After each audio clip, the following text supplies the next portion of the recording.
Guitars now.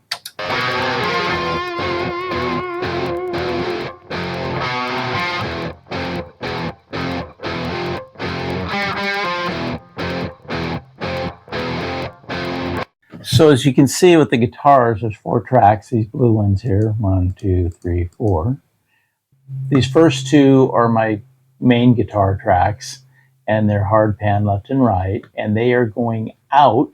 As you notice here, it says 1 and 2, but if I click on it, you'll see it also has another path going to electric guitars.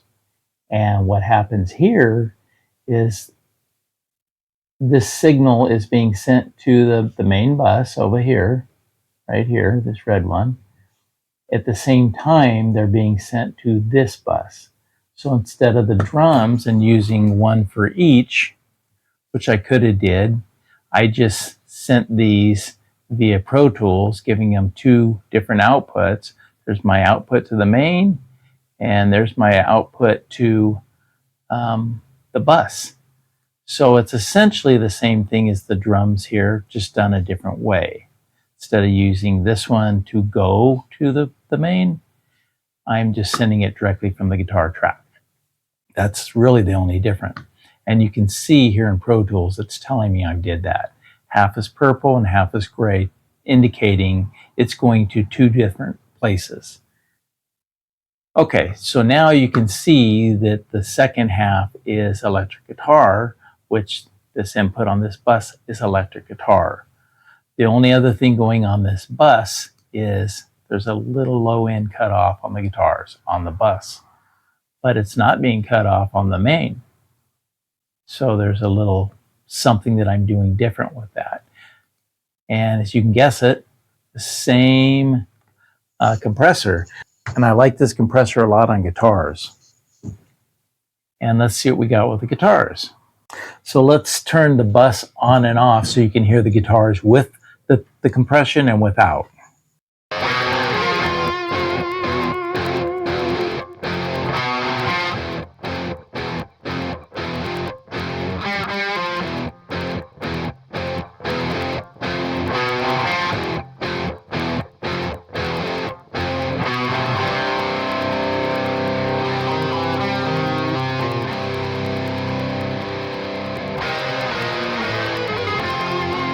As you can hear, it loses a lot without this compression.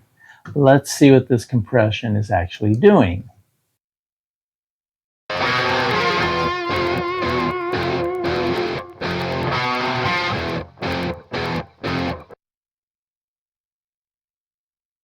As you can see by the needle on the compressor, it's barely moving. It's more for a tone than it is for heavy compression. It's barely doing anything, but it's enough to give it a flavor and a sound, and that's what I like about it.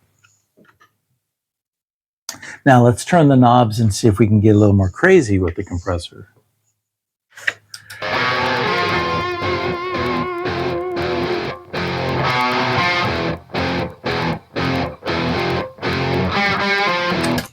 If you notice, just like the drums, by turning up the gain, only turned this up. It didn't change the compression level. It didn't change the tone. It just turned up the volume.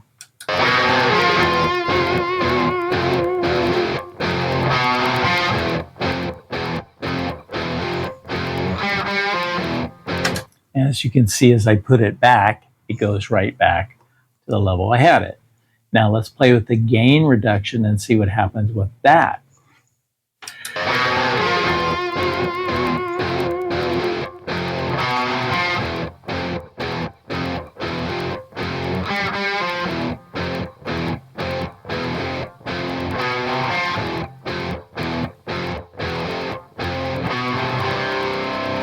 As you can hear, as I turn the compression up, and you see the meter go up quite a bit, the guitars get a little less dynamic.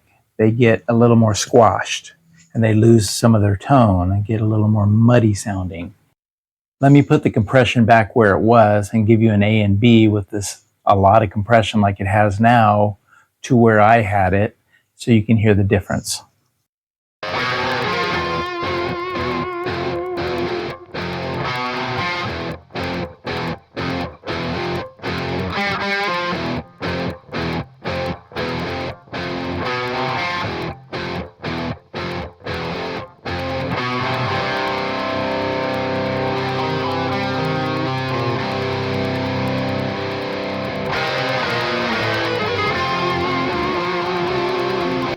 And same thing like the guitars, I like to have a fader that I can control. So as you can see, the main guitars are louder than the bus compression. Let me turn that up and down so you can see what that does.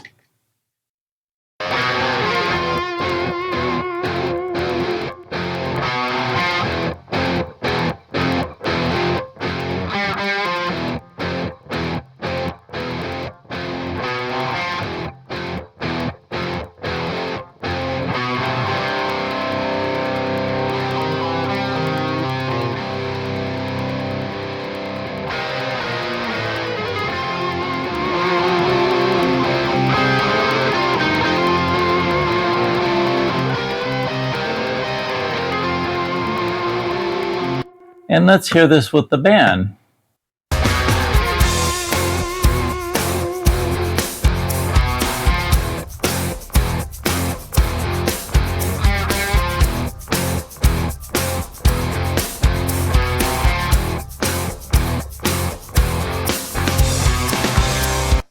Let's hear this with the guitars and the drums back, and then I'll turn the compression off on the drums, and then I'll turn the compression off with the guitars, and then I'll turn the guitars and the drums compression off. You'll see.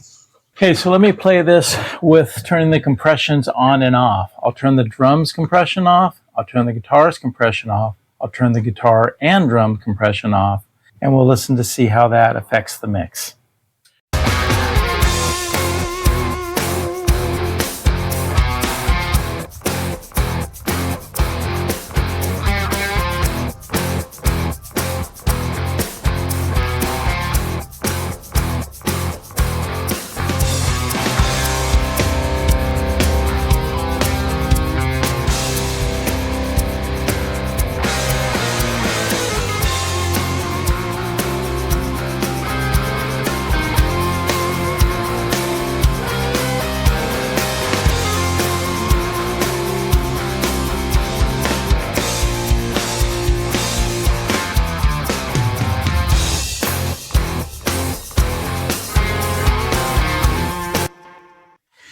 And that's it, quick and effective. Parallel compression can seriously elevate your mix. If you found this helpful, hit like and subscribe for more tips.